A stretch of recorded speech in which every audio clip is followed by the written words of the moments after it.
Monsieur Cheikh Ba, membre du Conseil économique, social et environnemental, Monsieur le Président du Conseil départemental de Linguère, Mesdames et Messieurs les représentants des partis politiques membres du Benno Bokk Yakaar, Mesdames, Messieurs les membres de la CCR, Mesdames, Messieurs les conseillers municipaux et départementaux, notabilités religieuses et coutumières, honorables invités à vos rangs, qualités et grades. Je voudrais, à l'entame de mon propos, saluer l'initiative de l'honorable député Amadou Mbéry Sylla d'organiser cette conférence autour du livre de son Excellence le Président de la République Macky Sall, intitulé Convictions républicaines. En effet, on retrouve parmi les acteurs territoriaux du département un grand nombre d'intellectuels, d'hommes de culture et de cadres qui affectionnent de telles rencontres propices aux échanges d'idées et au partage d'expériences sur des thématiques communes à l'ensemble des citoyens. Nous sommes dans une période préélectorale où les acteurs politiques sénégalais de tous bords s'adonnent à de longs débats, parfois virulents, mais qui souvent laissent un public averti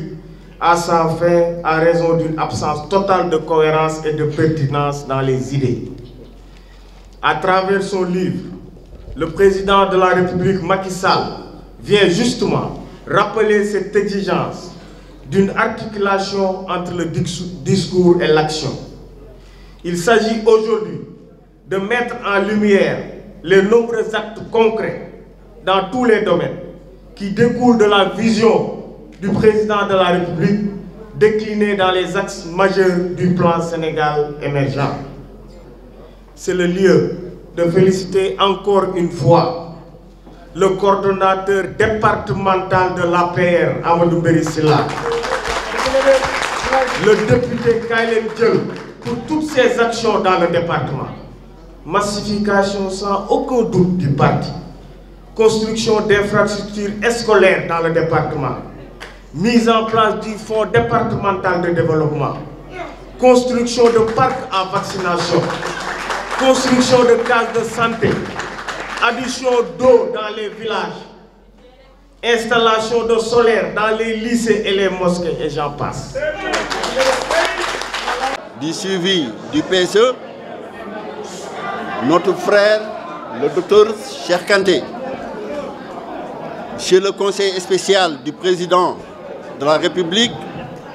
Abdou Aziz Diop, mon frère et ami, M. Cheikh Ngaïda Ba, membre du Conseil économique, social et environnemental, M. le président du Conseil départemental de Linguère,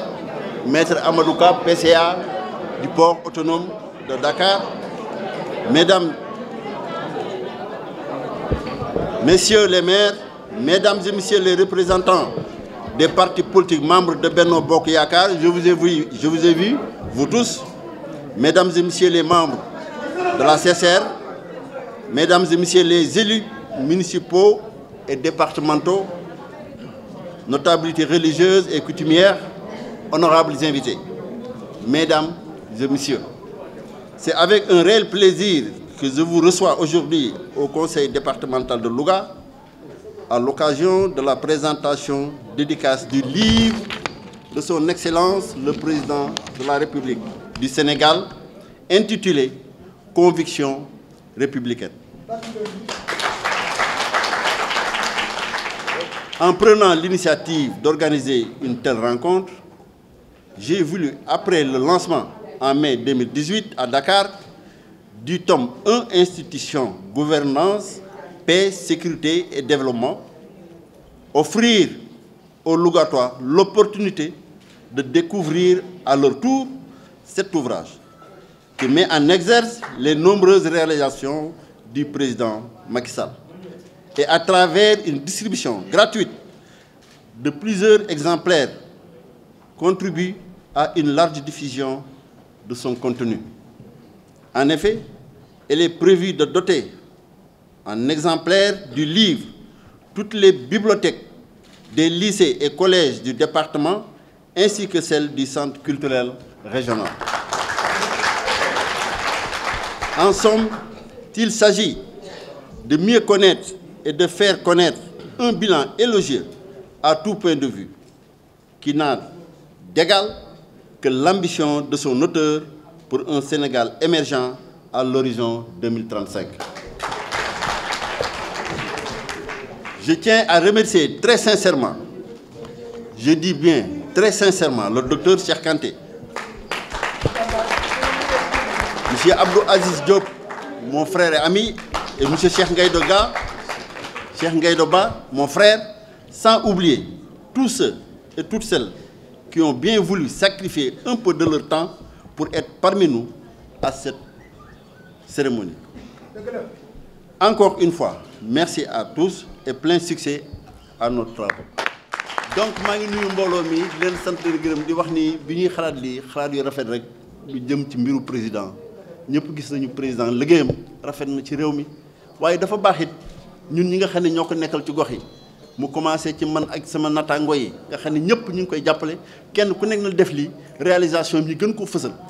ndax dañ ni saay waxul dëgg waaye yàq na xel bu nu ñëwee dem ci école yi dem ci lycée yi fépp fu nga xam ne livre war na fa mën nekk dugal ko ci bibliothèque yi dañu bëgg xale yi jàng l'homme Macky Sall ce qu'il a fait dans ce pays depuis qu'il est venu fi mu fekkoon réew mi lim ci jot a def ak fi mu ko jëmee kon may ñaan sama mbokk yi bu ñu fi jógee daañu tas livre bi ku xamul ñu xamal ñi nga xamante nag ñoo ma ëpp xam-xam ci loolu moo tax président yebal leen fii ñu ñëw ñoom rek la ñu war a déglu kon nag maa ngi di sant leen gërëm je vous remercie. Honorable député Modou Mbéry Sylla, président du conseil départemental de Louga, Maître K, président du conseil départemental de Linguère, notre grand frère, conseil économique et social, Ngaïdoba, messieurs les invités, mesdames, messieurs, notabilités coutumières, religieuses, je vous salue au nom du docteur Cheikh Kanté.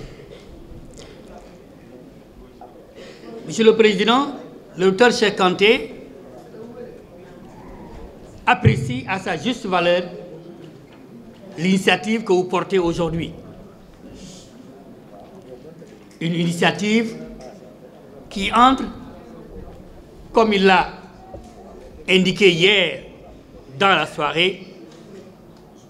dans ses actions les plus suivies et les plus poursuivies depuis qu'on l'a mis à la tête du plan Sénégal émergent. En effet, diffuser le livre « Conviction républicaine » du président de la République, c'est diffuser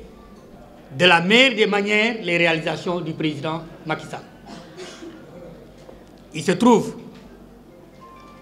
que depuis que Dr Cheikh Kanté est à la tête du plan Sénégal émergent, nous faisons le tour du Sénégal pour montrer, pour démontrer, pour rappeler les grandes réalisations du président Macky Sall. C'est ce qui est à l'origine, Monsieur le Président, Monsieur le ministre conseiller, de l'article paru dans une revue scientifique qu'il a appelé Métamorphose, qui veut interroger le territoire, qui interroge l'équité, qui interroge le marketing, qui interroge l'équilibre entre les pôles, qui interroge la dotation en équipement, mais qui interroge aussi les acteurs dans leur jeu, dans leurs échanges et dans les faits quotidiens de production et de transformation. C'est cela, le rôle du docteur Cheikh Kanté depuis qu'il est à la tête du plan Sénégal émergent. Donc aujourd'hui, il m'a demandé de saluer un homme engagé, un homme volontaire, qui ne lésine pas sur les moyens, qui ne lésine sur aucun moyen quand il s'agit du président Macky Sall. Il va nommer l'honorable député Mbéry Sylla.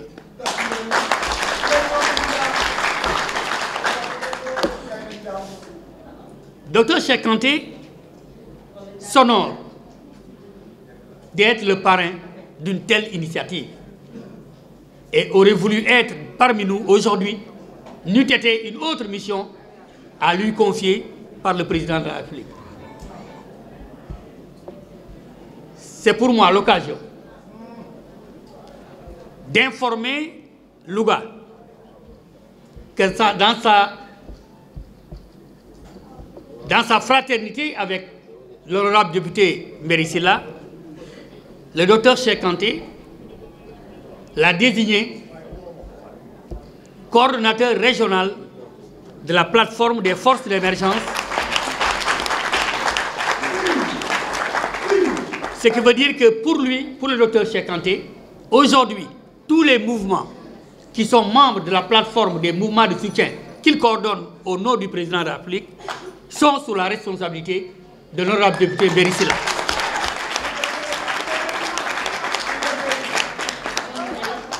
Monsieur le Président, Dr Cheikh Kanté a bien mesuré ce qu'il vous a donné comme tâche. La plateforme a aujourd'hui 380 mouvements. Nous avons, au 18 juillet dernier, 1 669 000 membres. Des membres identifiés, des membres rattachés à des centres de vote, des membres localisés dans une carte, des membres dont les rapports distillés auprès du président de la République prouvent leur existence et leur adhésion à la politique du président de la République. C'est cette plateforme-là, Monsieur le Président, qu'aujourd'hui vous représentez pour toute la région de Louga. Il vous envoie ses encouragements, vous félicite pour cette désignation et vous dit qu'il est certain qu'à partir de cette date, Louga va compter parmi la plateforme des mouvements de soutien comme étant une région dynamique, une région où on massifie pour le président, une région où on travaille sur des écarts à combler pour d'autres. Parce que nous savons bien que la région de Louga est une région acquise au président de la République. Je voudrais juste dire, monsieur le ministre conseiller,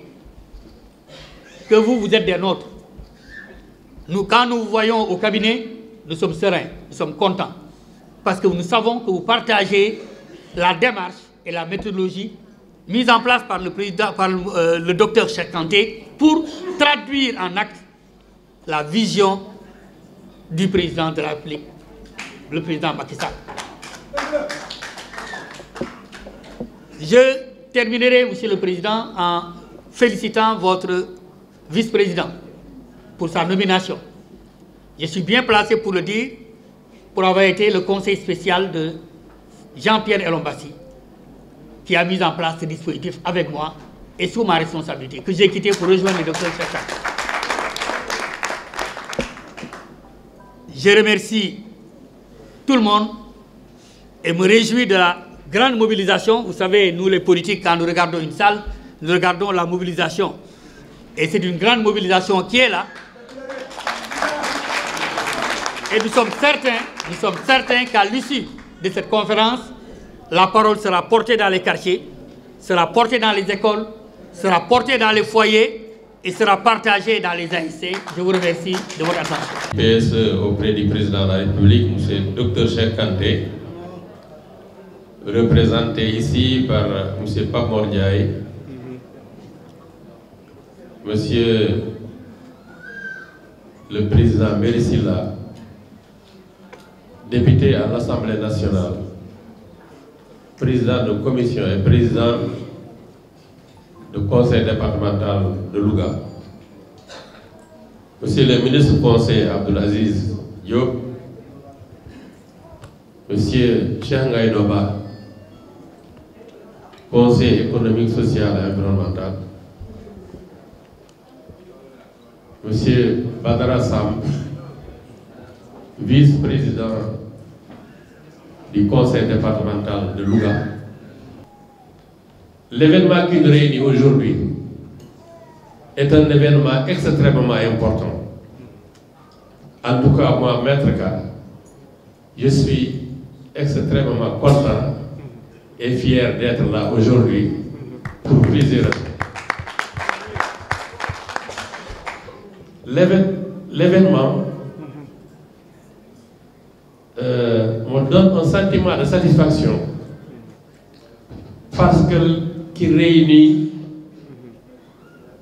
trois personnalités qui sont importantes pour moi. La première personnalité, c'est son Excellence le Président Macky Sall. Nous sommes en train aujourd'hui, grâce à Mbéri Sylla, de vulgariser son œuvre intitulée Conviction républicaine. Autrement dit, nous sommes en train de vulgariser toutes les réalisations du président Macky Sall depuis 2012 jusqu'à présent. Et comme vous le savez, moi je suis militant convaincu. Tout ce qui doit participer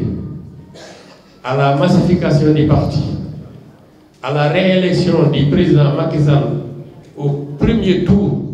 de son deuxième mandat, tout ça, je ne dois ménager aucun effort pour le soutenir. Et si cet événement a eu lieu, c'est la deuxième raison, c'est grâce à mon ami, le président Mbéri Sylla, qui se trouve être un collègue président du conseil départemental. Nous partageons la région de Louga et nous sommes des camarades à l'APR et sur le plan du militantisme. Tout le monde est d'accord que Mbéri Sylla est un pionnier. Et l'événement d'aujourd'hui prouve que Mbéri est un démocrate. Pourquoi? Pour moi, la règle la plus élémentaire de la démocratie, c'est le partage. Et c'est grâce à Mbéri Sylla que nous sommes en train de partager les idées du président et les réalisations du président. Et c'est grâce à lui également que j'ai eu l'occasion et la fierté de partager cette œuvre avec lui, parce que c'est lui qui m'a invité à venir ici aujourd'hui. Donc, il pouvait ne pas m'inviter à venir partager avec lui, mais quand on est démocrate, on aime partager. Mbéri, je te félicite, je t'encourage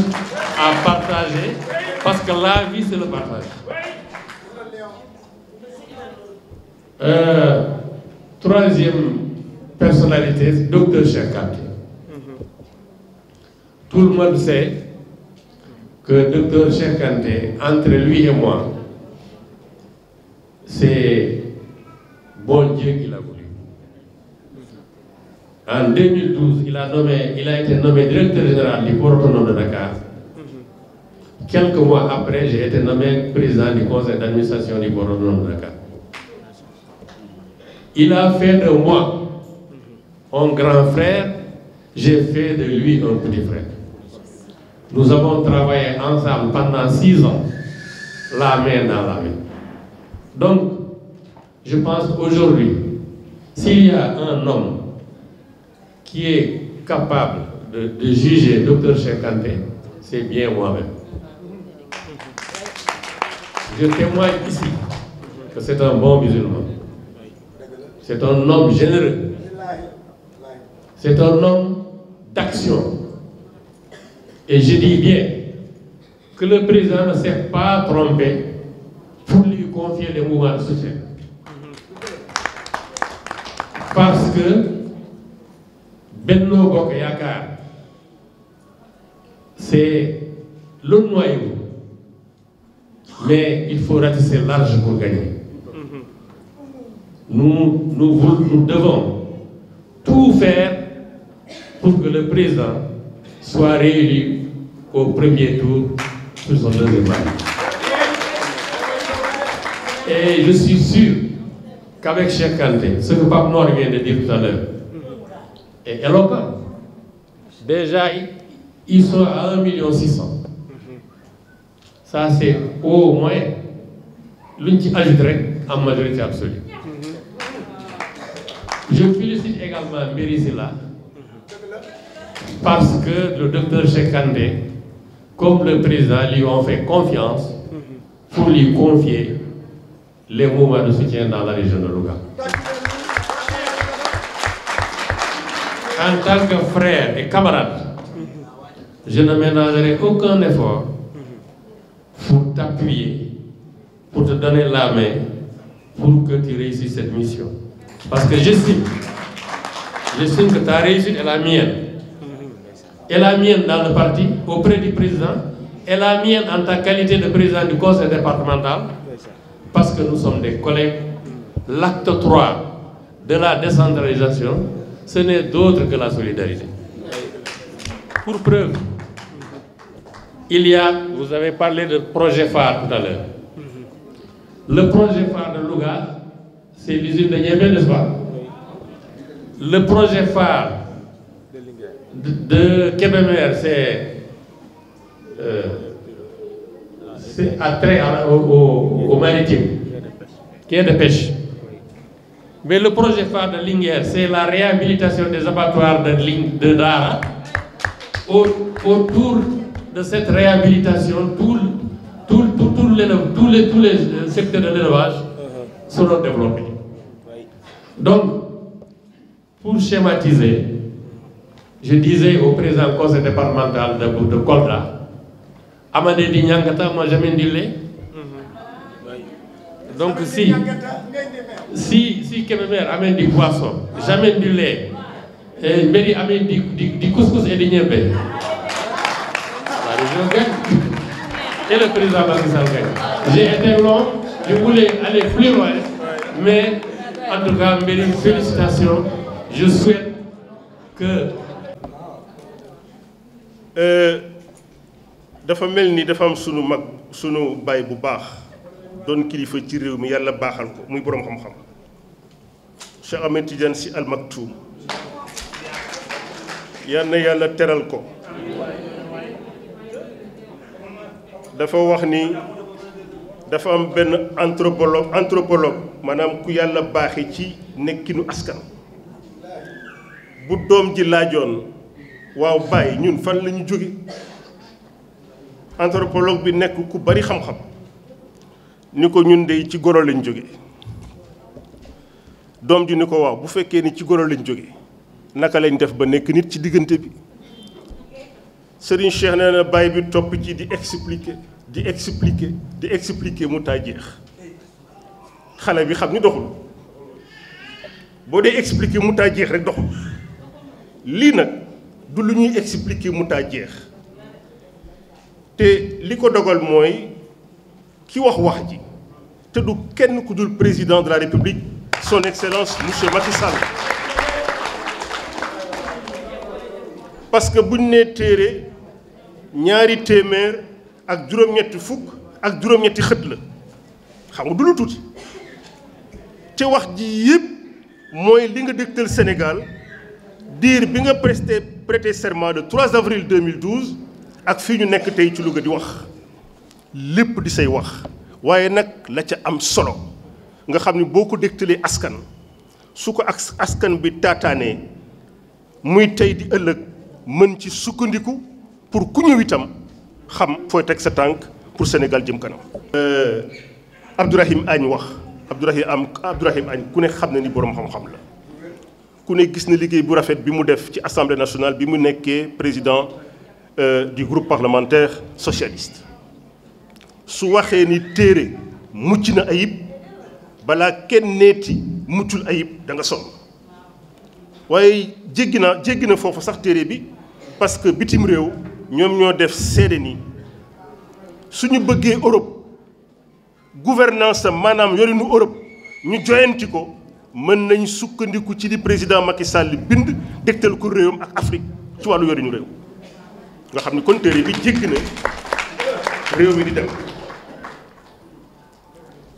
wax ko lu yomb la parce que téere bi ñeenti pàcc la pàcc bu njëkk bi ci la ñuy waxtaan tey mu des ñetti pàcc su ko yàlla dogalee moom mi dara tëwul bu ñu demee ba octobre ba mu def moom ci boppam revue des performances économiques maanaam ci wàllu koom-koom fu ci Sénégal toll su ko yàlla dogalee ci mbaaxam danañu génne ñaareelu pàcc bi moom dana génne ñaareelu pàcc bi tegle ko koom-koom ak ndëgërlaay gi koom-koom am ndax taxawaayam bu rafet ci bopp réewum Sénégal bi mu toogee ba léegi loolu di ñaareelu pàcc bi ñetteelu pàcc bi li ko tax a jóg mooy askan bi nekkinam lan la ci waxoon ak yan jéego la ci def ñeenteelu pàcc bi mooy dëgg la soo waxee ci kuréelu réew wax ci yorin ba wax ca jàmm ja wax ca sécurité ba ak jeexital gi mu am ci réew mu jëm kanam muy pàcc bu njëkk bi nga wax ci koom-koom bi ba ndëgër laay la am pour mën a sukkandiku li nga xam moom la askan bi soxla wax ci nekkunu askan bi ba bu fajee bu feebaree mën a faju bu xale yi tollee ci jàng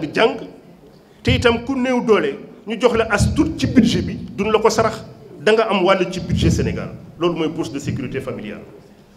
parce que président Macky Sall dafa wax ni mënul dégg moom ñuy fukki million ak juróomi doomu aadama ci Sénégal jëm fukki million ak juróomi fukki million ak juróom benn jëm ci ñu ni ba Sénégal des Sénégal ba léegi moom boppam gafaka réew mi daal ñenn ñi rek ñoo xam lu mu doon waaye boo dëkkewul rëddu Ndakaaru dëkkewoo rëddu réewu taax yi gën a mag doo xam gafaka réew mi naka la mu ni loolu dana ci indi saafara bi mooy suñu liggéeyee ba am lu ca ruuse mu am lu mu jël tey toll na ci 40 milliards ñeel 40 000 familles 400 000 familles ménages yoo xam ne ni dafay yëkkati aslëf jox leen weer wu ne ñetti weer yu ne ci at mi ba pare nag ñu leen dama bëgg loolu ma leen di taxawoo te yéen ngeen xamal seen bopp ni am na njëriñ am na jeexital ci seeni kër ma bëgg nag ngeen wàccoog seen waa kër naka ngeen di wàccoog seen waa kër su ngeen bëggee wàccoog xale yi ñuy góor di jigéen di mag di ndaw da ngeen di fexe ba ku ci judd ñu déclaré la pour nga mën a nekk citoyen soo tollee ci wote soo tollee ci jàng mën a dem jàngi soo demee ba yàlla may la baaxee la as def ci mutuelle wala ci banque nga mën a dem waaxu joxe sa carte d'identité ñu ràññee la wàccoog yow. beneen bi mu ni leen xale boobu nga déclaré bu juddoo bu tolloo ci jàng waay na ko góorgóorlu ba inscrire ko mu dugg ci l'école yi jàng moo xam franco arabe la moo xam alxuraan la moo xam arabe la moo xam français la waaye daal nañ ko tàngat mu jàng bi ci mujj mooy lu jiitu muy dem du dugg l'école fu fi war a vacciner woo ñu war ko vacciner pour dox digganteem ak laago ngeen wàccoog moom mu ni ku ci wàccoog ñett yooyu danaa la baaxe sa wàll ci gafaka réew loolu mooy bourse de sécurité familiale xeex ndóol mënatul weesu loolu bërki dem rek la fi chinois yi ñëw délégation bu mag ñuy waxtaane ñoom naka lañ xeexee ndóol seen réew ba toll fi ñu toll tey ñu am ñoom benn bind boo xam dañ ko ñibbiwaale bind bi mooy Sénégal day paasewul xeex ndóol lu dul dafa li mu jëf leen rek la mooy fii ñu toog amu ci fenn koo xam ne nii sa waajur bu góor wala bu jigéen ba nga doonee tut tànk doo feebar te jàppul sa loxo womat ba dispensaire boo tolloo ci jàng mu def naka noonu mu def noonu foofu toll rek mu sukkandiku ci li réew mi jox li état Sénégal gouvernement du Sénégal jox réew mu Sénégal mu doyloo ko tàggat ci doomam ba ñu am tey président de la république boo xam ne nii ku ne xam ne ni jàngewul fenn fu dul rëddu Sénégal kon mu mel ni Sénégal ni mu doxale am na jeexital loolu mooy ñeenti pàcc yi nga xam ne nii président Macky Sall daf ci def liggéey daf ci taxaw set waaw ñu ni waaw liggéey boobu dalee ko ci pàcc bu njëkk bi nga xam daf ko jagleel kuréel yi ŋànk réew mi bokk na ci kuréel yi ŋànk réew mi conseil départementaux yi kuréel yi ngànk réew mi ndax am nañ dëgër lay waa wala déet lan laa ci waxoon ak fan lañ ci toll buñ jógee ci loolu ñu ni yorinu réew mi lan laa ci waxoon ak ban tolluwaay la réew mi yor toll ba lan mooy tolluwaayu réew mi ci wàllu yorinu réew bu rafet waxuñu yorinu réew bu ñaaw mais bu rafet ñeenteel bi mooy jàmm ji nga xam ne nii su amul fépp ci réew mi yóbbu ko mu pousse ko mu jëm ci kanam day jafe ndax sa wax na ñi jàmm ci la lépp xaj ci la lépp xaj lan laa ci waxoon ak yan jéego laa ci def rawatina bu ñu xoolee Casamance.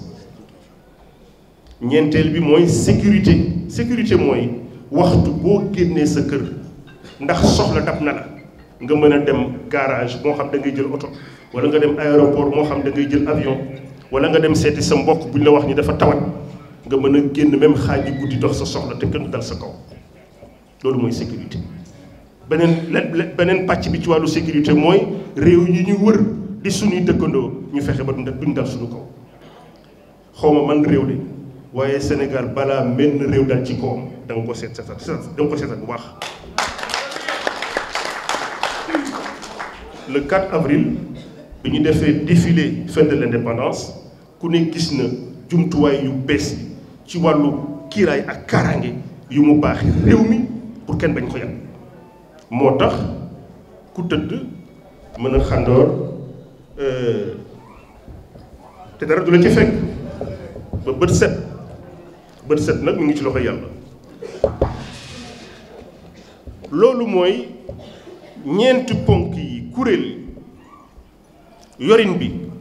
jàmm ji sécurité bi ak ban jeexital maanaam fan la féete Sénégal ci wàllu suqaliku ak jëm kanam loolu moom mu rek moo ko mus a def ci homme politique mën nga wër seen àddina ba àddina wërngal këpp da nga gis façon téere bu ne waaye pour nga gis téere bu la wax ni kuréelu réew mi niñ ko tëggee yorin bi ni mu demee jàmm ji fi mu tëdd ak sécurité bi niñ ko baaxee réew mi ci mbaaxu suñu borom ban jeexital ban njëriñ la amal réew mu Sénégal ci wàllu jëm kanam noonu la jeexale téere bi mu ni nag lu waral loolu te loolu moo jara jottali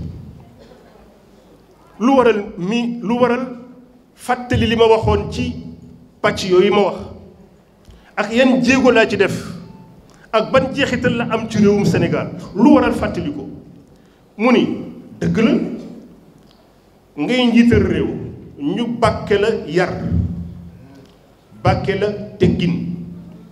bàkke la noppi doo wax lu dul bu farata taxawee du tee soo déggee coow lu dul jeex demul fenn du àgg defu fi dara waaw bu yàggee deetul mënatuma rek man ñu jiital ma ba pare ma ni kon na premier ministre dem tontu leen lu baax la na ministre dem tontu leen lu baax la na président conseil départemental bu Louga tontu leen lu baax la tontu laa ngi tey waaye nag pour yombal leen seen liggéey man danaa fàttali askanu Sénégal la ma waxoon su ma leen ko dégtalee ci pàcc bu njëkk bi ñaareelu pàcc bi ñetteelu pàcc bi ñeenteelu pàcc bi ñoom kenn saxalu leen suukar te kenn moomu leen bu ñu ko yëree danañ xam ndax la ma wax ndax méngoo naag sama jëf rax ci dolli ma junj lu bari ci sama jëf su ko defee buñ ca àggee 24 février 2019 ñu àtte ma ci loolu ku dul njàmbaar ñemewoo ko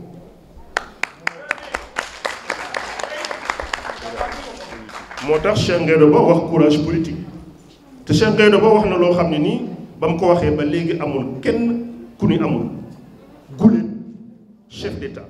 njiital réew bàyyeegul nguur gi ndax tabb gi koy sunu borom tabb jaaree ko ci askanu Sénégal di bind téere te pare yorinu réew mi moom rek moo ko ñeme. amul ci àdduna bi xam nga léeg-léeg ñu ni waaye Macky Sall daal dafa bàyyi tubaab yi ñu not ñu tontu na loolu ci anam bi gën a rafet mooy bi téere bi génnee exemplaire bi ci njëkk mu jot ci daf ko jël baaxe ko président France ni ko sama tontu ñiy wax ni da ngeen ñoo noot ba léegi mooy téere bi jàng ko am ma may la yow président Emmanuel Macron. mi ngi fii defe naa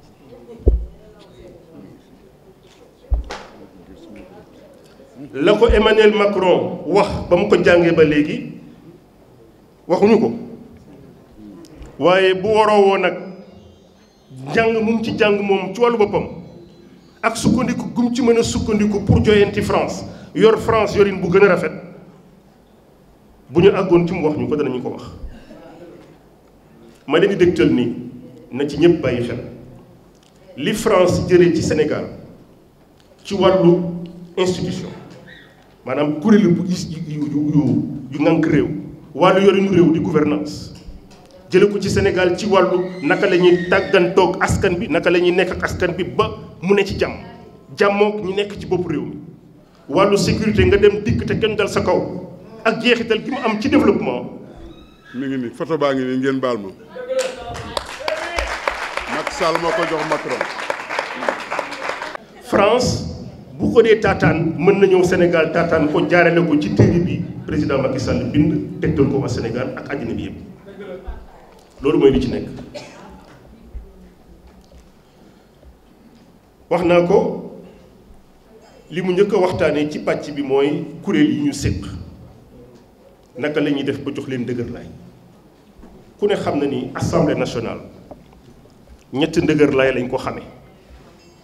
moom rek moo sañ a wote loi ci am réew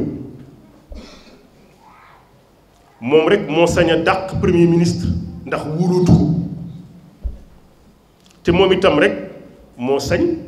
saytu maanaam woo ministre wala nga woo premier ministre ni ko dama bëgg nga wax ma fan la réew mi toll yan jéego lañ ci def loolu mooy ñetti sañ-sañ yi penc ndawu réew mi am président Macky Sall le 20 mars jox ko ñeenteelu sañ-sañ mooy plan Sénégal émergent bi ñuy tudd député yi sañ nañu woo tey ki nekk ci bopp suivi di docteur Cheikh Kanté ni ko évaluer ci sunu kanam tolluwaayu plan Sénégal émergent su amee jeexital ñu jàpp ci su amul jeexital ñu ne la joyanti ko muy évaluation des politiques publiques. commission de délégation assemblée. voilà président nee na commission délégation mën na am taxawaay boobu itam kon ndëgër laayu kuréel kenn nattable wu ko ci Sénégal mooy jox nag kuréel jox beneen kuréel loo xam ne nii ndëgër laay la bu ñu xamul woon muy conseil constitutionnel maanaam ñi nga xam ne nii su élection amee bu ñu demee ba élection yi jeex ñoom tant que neewuñu diw wala groupe diw moo gañe kenn sañul tabb kenn muy conseil constitutionnel mu jox ko ndëgër laay le 20 mars ci référendum bi jox ndëgër laay yeneen kuréel yi wàllu yorin mu ni bari na lu ñuy luubal alalu réew te ña ko luubal kenn du leen def dara damay joxe sañ-sañu ñay saytu loolu jamono boo xamee ni jàpp nañ ni wàccoog nañoo ñi ñu tuumaal wàccoog réew mi ñu topp ñooñu xam nga fan la sunu kujje gi di juume ci wàllu boobu fenn rek lañ fiy juume te daf leen a neex ñu juume noonu parce que amuñu lu ñu fa teg fi ñu juume mooy suñu waxee ni fu mel ni OFNAC jox nañ ko sañ-sañ mu toppaate te toppaate ko waaw mais OFNAC bi sañ a toppaate du toppaate lu dul dafa wàccoog yoon du caagi nag da nga war a toppaate sañ ngaa jalgati yoon pour topp nit soo bëggee topp nit doo jalgati yoon da ngay wàccoog nit ki ak xam ak yelleef door ca mën a sukkandiku topp nit su amul mënoo topp nit parce que amul benn kuréel boo xam ne nii yaa ngi ci réew mi ba pare féete kaw réew mi mënul nekk réew mi moo lay féete kaw toujours ay loi ñoo lay féete kaw loolu il faut que ñu bàyyi ci xel muy wàllu gouvernance yorinu réew bu rafet ku ne xam na ni liñ fi dégg ci wàllu luubal ci réew mi bi président Macky Sall toogee ba léegi tànqalul réew mi waxuma tànqal ko sax waaye daanaka bokkul ci li ñuy faral di dégg kon am na jéego yu ñu def ci wàllu yorin lu ci nekk ñëw na ci biir téere bi pour rek suñ ca àggee ñu àtte ko ci wàllu yorin ci méngoo gi nga xam ne nii li mu wax ci wàllu yorin méngoo na ko waaw wala déet ak yorin bi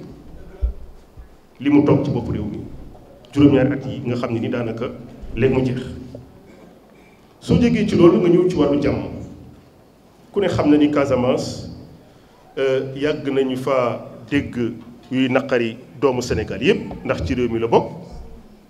waaye ku ne soo waxalee yàlla rek ngir yàlla rek xam nga ni am na jéego yu bari yu rëy yu ñu def ci Casamance. Cheikh wax na ko sànq lu jiitu ñuy ñëw Louga Ziguinchor la ñu njëkke dafa présentation bi ñuy def fii ci Louga tey waaye nañ ñu teertoo ak nañu séqi waxtaan ba ak la ca tukkee wane na ni fa ñu demoon jàmm ja yokku na lool bu fekkee ni jàmm ji matul sëkkit yokku na lool ba ñëpp ni alhamdulilahi rabbil alamin ñi nga xëy ni day wax affaire justice naan Macky Sall mais dama ni man tooñuma defuma dara maa ngi nii maa ngi sama jàmm képp koo xam defoo dara kay amoo ak justice yoon mais au temps de Wade man lu ma doon gis ñuy jàpp nit ñi di tëj leen duma ñuy dee ci kaso yi boobu la ëppoon Macky deful dara il travaille nit ñi nag ku baax la ñu bañ boo baaxee di liggéey opposition bi dañu amul bilan xam nga livre bi président bind na ko déggoo ñu wax ci dara parce que amul lu ñu ci wax parce que xam ne li ci nekk lépp dëgg la su fekkonte ne njuumte am na ci ñooy jëkk a jóg sànni xeer ma leen di ñaan kuñ ci dénkati alalu réew mi na nga ko teg ci yoon boo bëggee jàmm sàcc alal réew mi ba pare da ngay laaj réew mi du ko nangu te nag ku bokk ci Macky Sall ak ku bokk ci Macky Sall la Macky Sall yemal lépp lu ñëw ci taabalam bu tegoo ci yoon dañ la ñax ci kaso bi man nag maa ngi ñaan sama collègue yi nga xam ñoom laa ko seqal li nu suñu président sant muy transparence nañ ci nekk mu leer nañ loolu lañ jàngal loolu nag ñun ci la ñuy dox man suba pare naa ñu ñëw gëstu ma parce que lépp lu ma fi def lu leer lay doon te sama collègue yet xam naa ni lu leer la ñuy def moo tax ñun amuñu problème képp koo xam ne da nga bëgg a laaj réew mi amoo xaalis nga sàcc àllu xaalis réew mi ba pare bëgg ci campagne mais buñ la jàppee dañuy dugal ci biir Macky dara leen deful na je vous remercie.